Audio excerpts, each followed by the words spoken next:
Hello, ma'am. Welcome to School's platform. This is Adli to Speak series. This is an initiative that connects parents to the school and school leadership to get an insight about how the school works and also how the leadership thinks and operates. Welcome, ma'am. Thank you. Pleasure to be here with you. I would like to introduce Mrs. Shalini Jaiswal to everybody who's watching us. She's the director and CEO of Maple Bear South Asia. Ma'am, a few things that, like you have hundreds of school under your umbrella and presence in multi-countries. So how does all this linguistic things and culture comes into the classrooms?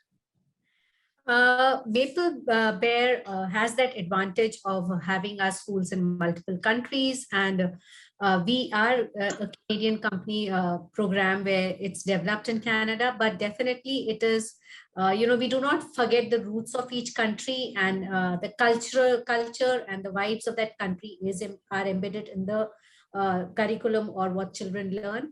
And also our children get to interact with children from other countries.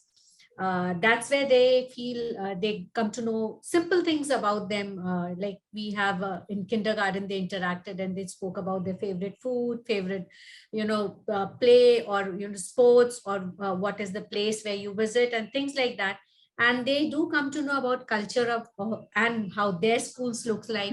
So age appropriate cultural exchanges, or these little programs where children connect on Zoom and talk to each other, ask questions, share their things happen.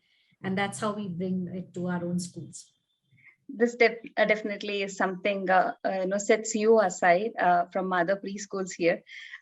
What other differentiating factors, ma'am, can a parent expect from Maple Bear? Maple Bear, our advantage is the program, and what we truly believe, and we do everything is keeping in mind the children and the stakeholders that are our teachers and parents. So for us, all these three are very important, pieces of puzzles. And a program, though it's being developed in Canada, it takes care of all the learning outcomes, which age appropriate how the children would learn, and also how do we train our teachers to implement that program is another thing. Because if I bring in something fancy and my teachers don't know how to use it, it does not actually help the children. So training our teachers and connecting up to our parents to let them know how and why we are doing certain things in the classrooms. How is your child going to learn and what is the progression? Helps the parents have faith, because as parents, they do compare, okay, that child can, rote count till 50 and you are still keeping up to 20. Why are you not going ahead in math? Or why aren't we getting worksheets every day? My child just says, I played in school and come back. And, there's nothing tangible which comes home, especially in early years, nursery or toddler or things like that. And that's where we talk to the parents about, the foundation, the early years, the environment which the child is doing, experimenting, doing activities, understanding things, helping child learn the language, which we focus a lot is the language, English as a language, where some children have different language back at home as mother tongue. So how do we teach language the immersion way, help so that the child is able to listen, understand, speak, and then read and write, and by grade 1 they are proficient.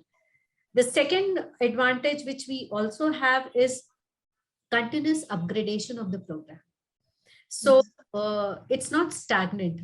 There are around 150 or 270 trainers, which we call, who are, who have worked at various government levels or high levels in Canada in education. Are the ones who research and who are continuously looking at the needs of of all the countries, inputs from the countries, and how do we adapt to the changes which are happening in the world. Like last year when COVID struck us, we were the first ones to come up with plan for our teachers, because we had a whole team behind us and we learned from each other what is working in countries. There were certain countries which opened before us. There were certain countries which went into lockdown before us. So we already got that expertise of how to go online with such young children, what works with online, how do we engage children. Do we give videos? No, it has to be engagement. So children need to develop that social skills, giving them detailed lesson plans, training our teachers to deal with technology, training our parents to deal with helping children settle for an online classes. All those things, we didn't have to, look or put pieces together. It came to us as a package and we were able to roll it out in the country. So that's an advantage which all our schools get, is the constant research and updation of the program, which happens otherwise also. We brought in computational thinking 3 years ago. That buzzword is coding now, teaching children learn to code. We already have that hands-on program, and which slowly moves from grade 1, 2, 3 to help children code on Scratch Junior or other platforms. But before that, it's all activity-based hands-on program to develop the skills, what we call as computational thinking. We already are having a program on character education, which is a whole school program where parents also are a part of it.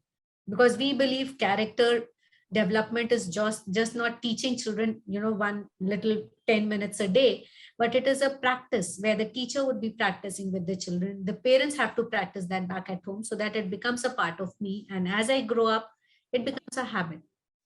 We have sustainability coming up in a big way, where we're working on UN goals and helping children take it up right from the beginning to become responsible citizens. It could be as simple as talking about water or talking about environment, and connecting with other schools across the world and working on projects together. So it gives them a whole viewpoint. So right from senior K, we can connect our children to, teachers can connect to any school around the world and work on projects together, where they learn the challenges which each country faces and how do we overcome that. So these are little things where what we say is we are totally well researched. It's not few activities pulled out of the net or using buzzwords, but it's actually the whole thing is driven towards how am I able to give my child a strong foundation, which is now the new education policy for foundational years, and then helping children move up into elementary as they move on. Wonderful to know, ma'am, that on this shared knowledge with, between your own centers and countries, backed by research and science. I'm sure the kids are academically very covered. All this learning that is happening, the environment, the classroom, and within the school premise, how stimulating, ma'am, how interactive or how experience oriented is the environment?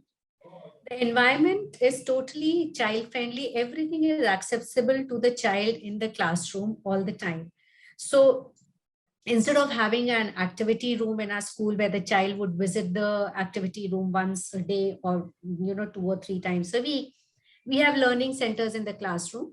So each center is named, like we have a math center, we have a science center, we have puzzles, we have blocks, we have a library, water and sand, a painting center, and many other centers. And the teachers would put materials according to the theme they are doing. So these are independent centers which encourage independent thinking and problem solving. A lot of time the teacher would model how to use the materials. Yeah, we have learning centers which teachers would put materials, and children are encouraged to be independent. They learn to figure out how to use these materials. Teacher would help them when there is a need or model some of the activities, and they learn to problem solve. There's collaboration, there's teamwork, and this gives teachers a freedom to help children who are struggling, to help them through play come up to the learning outcomes they are. Also, there are some children who are a little ahead of the class. So these activities are open-ended, and the teacher can make these activities a little challenging for these children to keep them engaged. These materials are used to teach, introduce, reinforce, or do any other activity. So it's all collaborative environments. There are a lot of displays. It's a print-rich environment where children learn to read and write. So there is a lot of functional print, environmental print. So children learn to read. There would be, like, if I put a packet of Lay's, the child will say this is Lay's, blue Lay's or green Lay's. And then slowly, as they start recognizing the alphabet, they will read Lays. Instead of making them read cat, rat, mat, we help them read things which are meaningful. And that's where the whole interest in reading is, they start enjoying, because I want to read, I like to eat this. Or this is my name. or this is, what I like to play with. And that's how they learn to recognize the alphabets or read it by sounding those words out. For, once they learn the sounds of the alphabets. But meaningfully helping, meaningful reading is something then the child wants to learn to read. But if I make them read something abstract, they will still read, but they'll not enjoy reading. And then they may read a whole sentence, but do they understand? That's a question mark again. We do not believe in painting the walls with big cartoon characters. That's to please the parents, actually. The school looks very colorful. The child definitely is attracted by them, but after some time, the child gets bored. So what do? I have invested a lot of money, but I can't repaint the walls. So our displays keep changing. So our walls are plain, but they're colorful by the displays. Either they're done by the children together with the teacher, or the teacher, depending on the theme she's teaching, or the work they have done. So the whole class is full of colors, but it's all, which the child can learn from. So it's a print-rich, numeracy-rich, science-rich environment, which is dynamic, which keeps changing. So every few days, the child will say, oh, that's something new, and I want to go and have a look at it. And that's a learning time, and the teacher uses that and makes the child learn. So we would have an indoor play area, outdoor play area, we have a role play area. So there are multiple areas in the classroom, school, to take care of the gross motor, fine motor skills, cognitive skills. But definitely it's not, it's all done by the teachers so that the children are always engaged. Young children, they don't like to stay on the thing for long, they play with something, they get bored, and they want something new. And that's why we have our classrooms which keep the children engaged all the time throughout the year.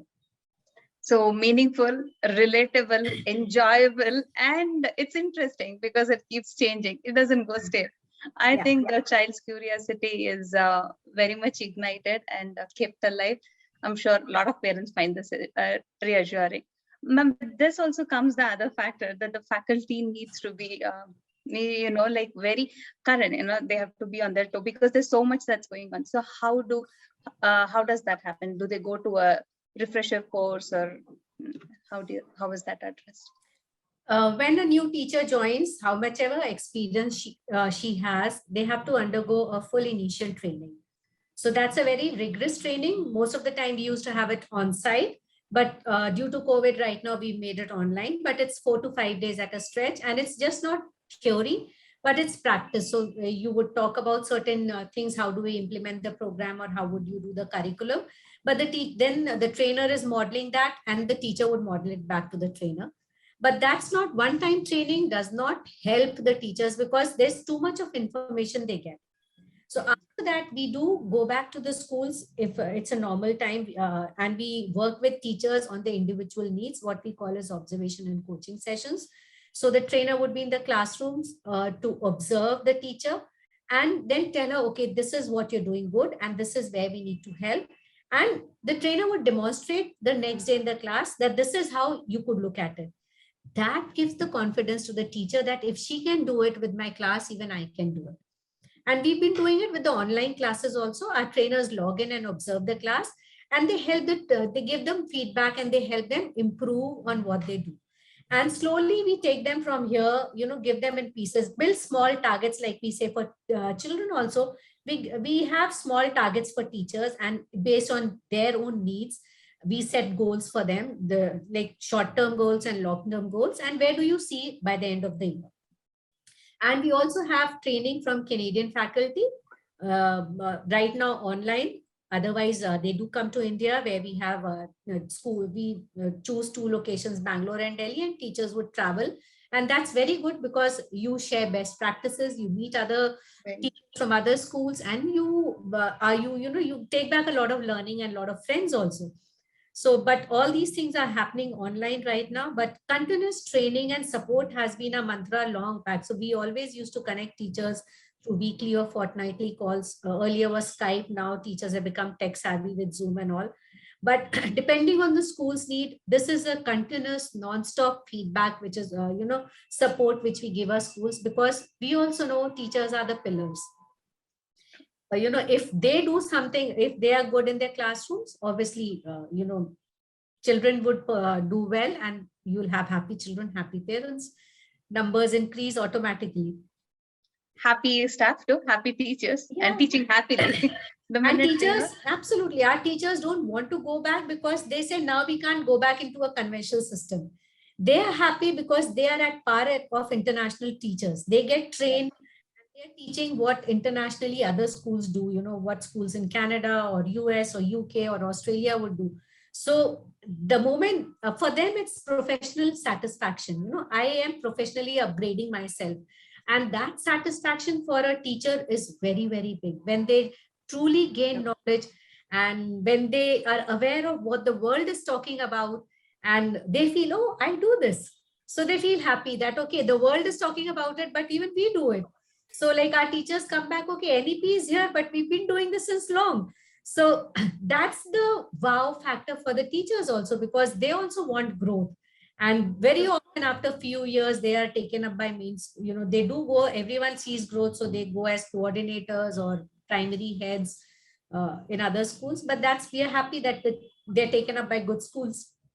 So the sense of happiness translates to a sense of pride that has been taken them ahead in their career, a sense of accomplishment. Great to know that all key pieces of this puzzle of preschool are fitting perfectly and working so well, ma'am. Another question that I would like to ask you is, every child is unique. They learn in their own pace, their level of understanding, motor skills. Some develop very fast, some little.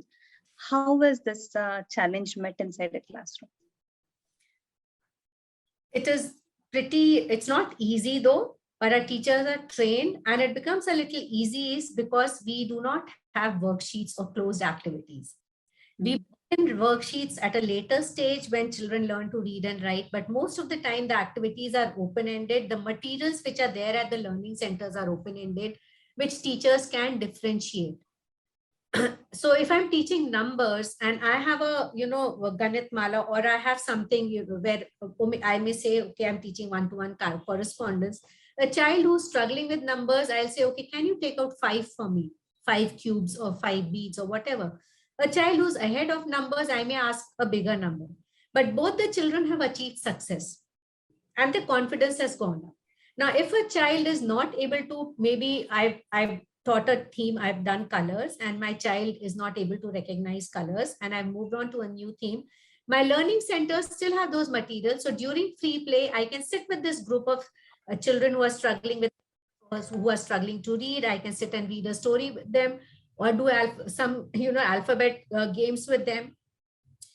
And also a child who's ahead of class, I can give them some challenging work. Okay, you finished this. Can you, which center do you want to play? Okay, can you do this puzzle for me? I can give them a little difficult puzzle, or I can give them something, a little challenging activity in sorting, or maybe a challenging thing with artwork or something like that. So that differentiation becomes easy because our materials in the classrooms are age appropriate and they're open-ended.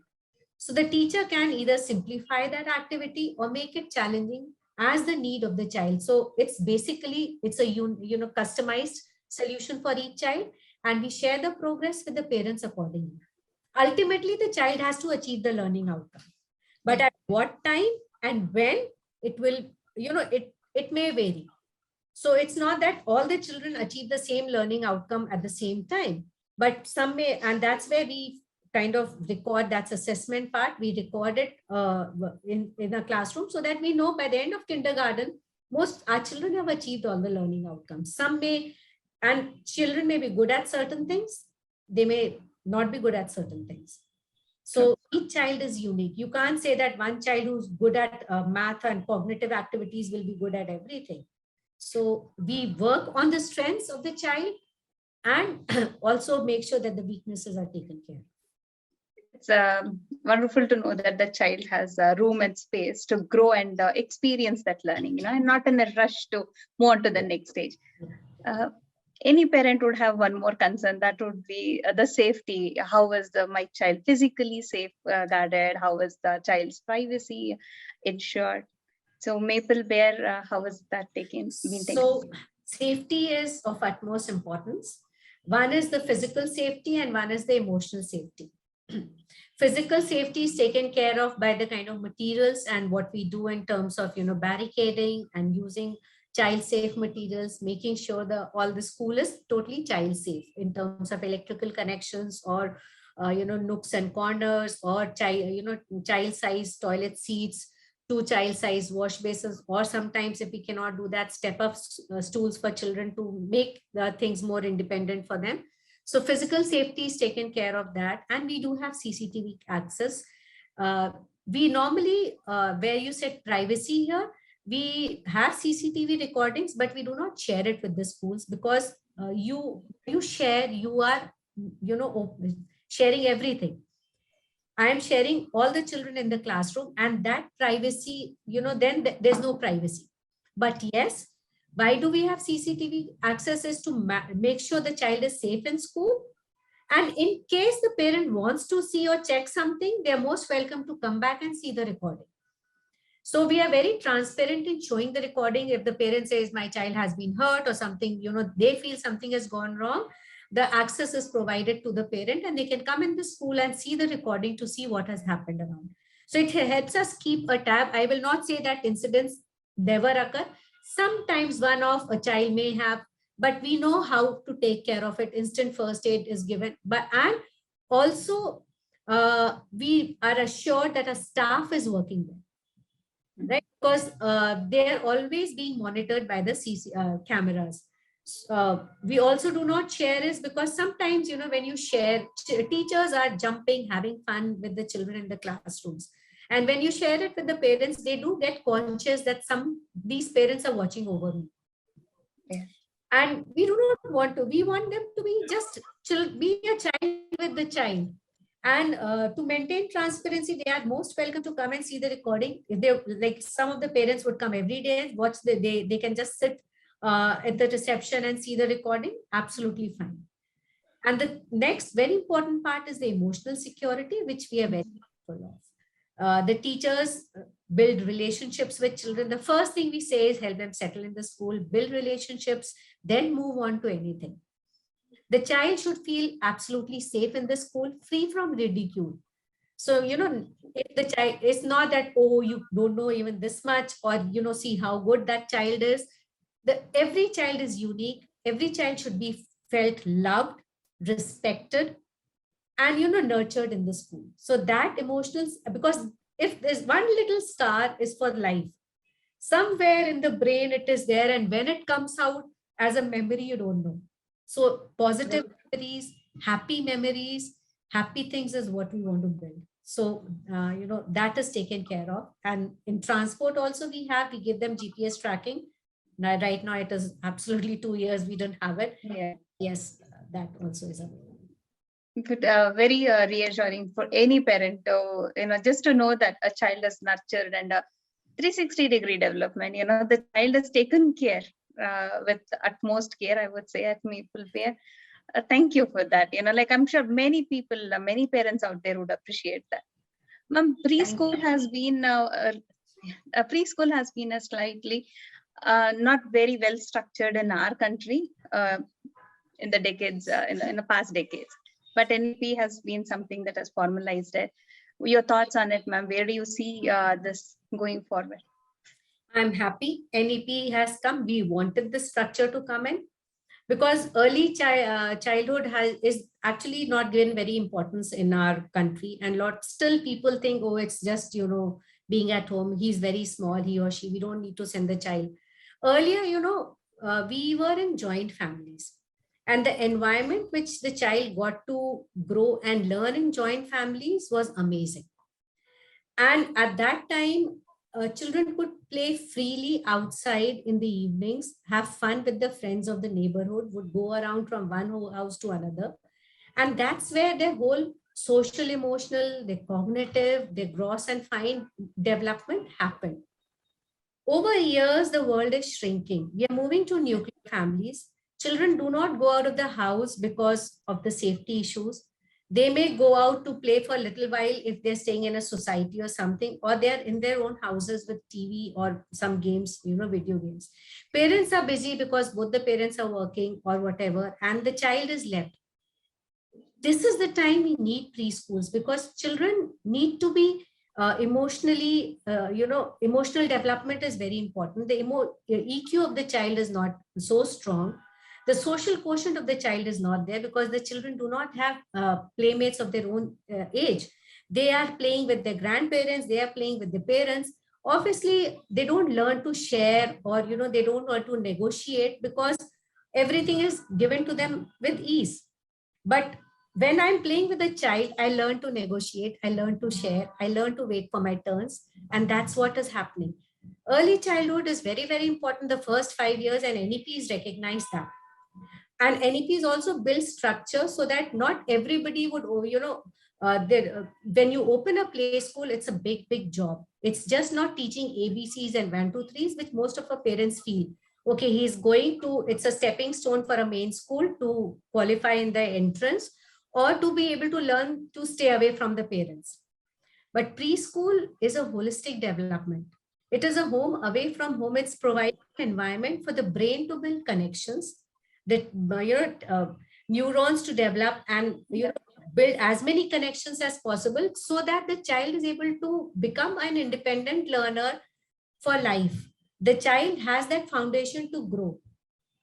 And that's what a preschool is. Like when I talk to parents, I say preschool, like teachers are like gardeners. When children come, they're different plants. I have a cactus, I have a plant, money plant. I have a plant which is which grows in shade, or which needs a lot of sunlight. All different types of soil. So the teacher has to kind of put the soil which is best for this plant, has to water the child according to the plant's need, plant according to its need, and just give them enough amount of sunlight or things. The teacher has to do the same with the children, provide an environment which the child needs and customize it to the child's need.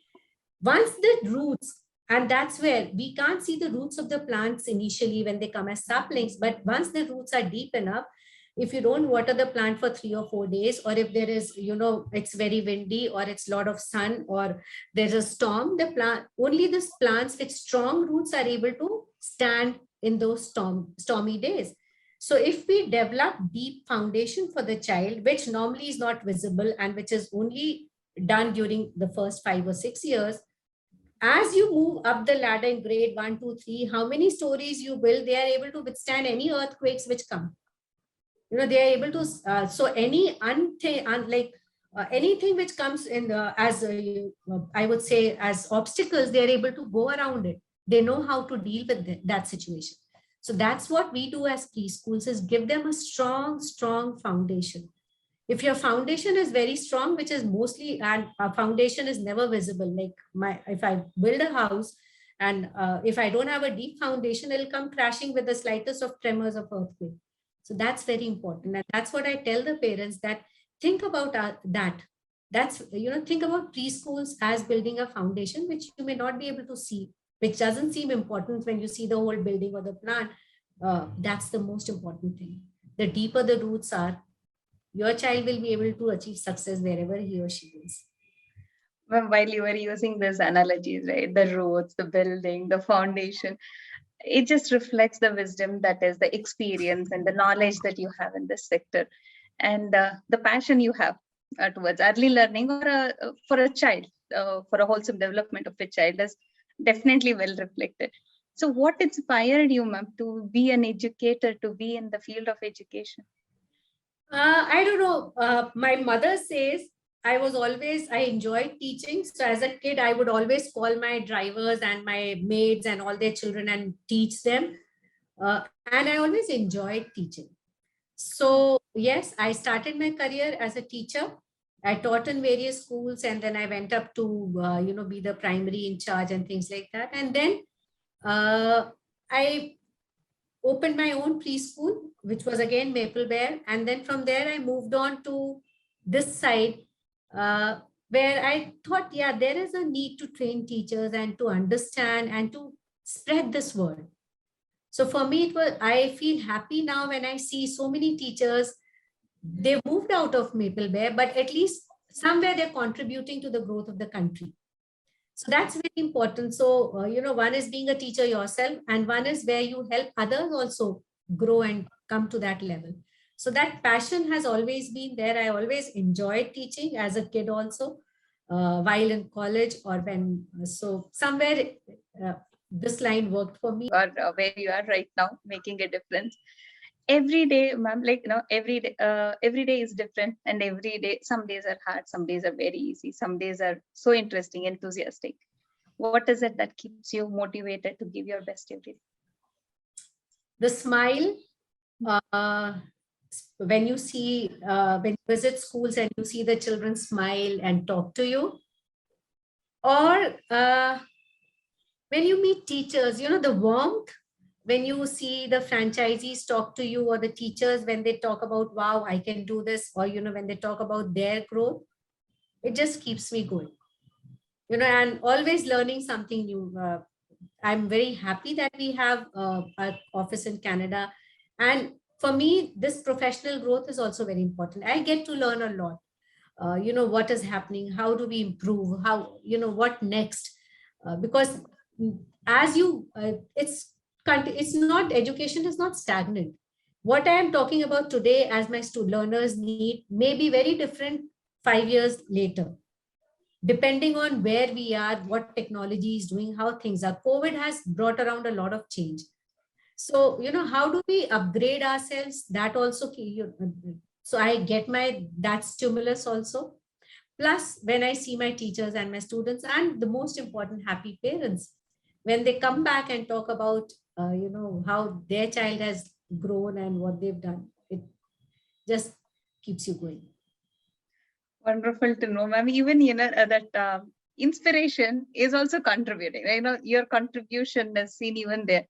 Wonderful to know. It's been a learning for me for sure, ma'am. Your feedback on our platform, schools, I would like to know. I think this is really good because parents would get to compare a lot of schools, before they decide to visit the schools. Sometimes I don't even know there's the school which exists. So if I go on your platform and I search schools near the area, I'm able to see and I'm able to view the gallery and the pictures and things on that. So I'm able to decide the pros and cons of the school, and I then make a choice. Obviously, each parent will have their own choices, what they're looking out for in the school, but they'll know, okay, I want these 3 or 4 things, and these are 3 schools which are fulfilling it. I may then shortlist them and go. So it definitely is going to help the parents. And when I see it as a school, it's a platform to be more visible. It's both ways, for parents as well as the school.